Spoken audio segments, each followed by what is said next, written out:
It had to be done with another Sifu video. Today we're having a look at the club. So this is how I play the club with no deaths. I'll be talking you through it. If you are looking for a guide on how to defeat Sean and the two mini bosses at the end with no deaths, I have a guide for that as well. You can find a link on the screen now, and I'll link it at the end. Right here at the beginning, don't worry too much if you get hit, as there will be so many enemies in the next room, so you can easily sort of regenerate. You do not want to waste the weapon on these two guys. There's a little bat on the table just behind me here, but I'll just make sure I get rid of him and then I start using it. When I get to this room, it's a fiesta. There are so many of them. Make sure you get a double hit here so you can get a double knockdown. I missed it, but one hit and he is back to it. There's a lot of bottles. There's a lot of environmental objects that you can use, and make sure to try and leave some people with their finishers up if you struggle in this area, because that can be used as a defensive mechanism.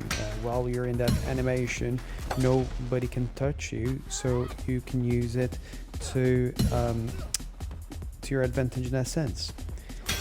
You can see I got hit a little bit more than probably I would have liked, but with a regeneration I'll probably end this with around 80% of my health, which is good enough.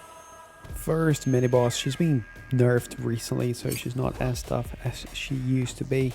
You can use your focus move as a sweep, and as you bring her up you can sweep her back down again and leave her with very little health.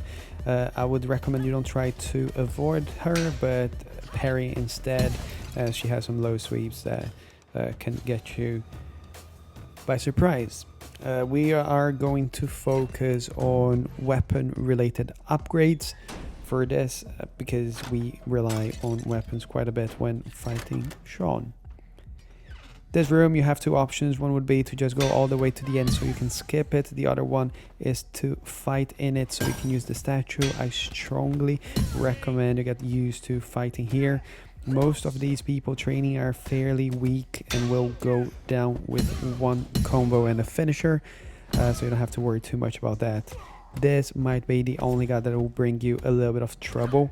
I would say you probably also want to avoid trying a finisher with him, as if it goes wrong he can go elite, and that's quite a tough opponent.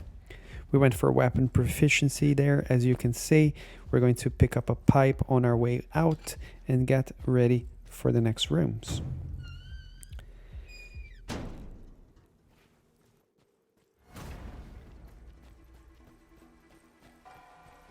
Right here, make sure to just wait right in front of the door, so when it opens you can just quickly hit and get your finisher on. She turned elite here, but that's not much of a worry for me at the moment, as I have lots of smaller opponents to regenerate my health and lots of weapons lying around. I'm just gonna bully her. You can see that with my bats I focus on heavy attacks.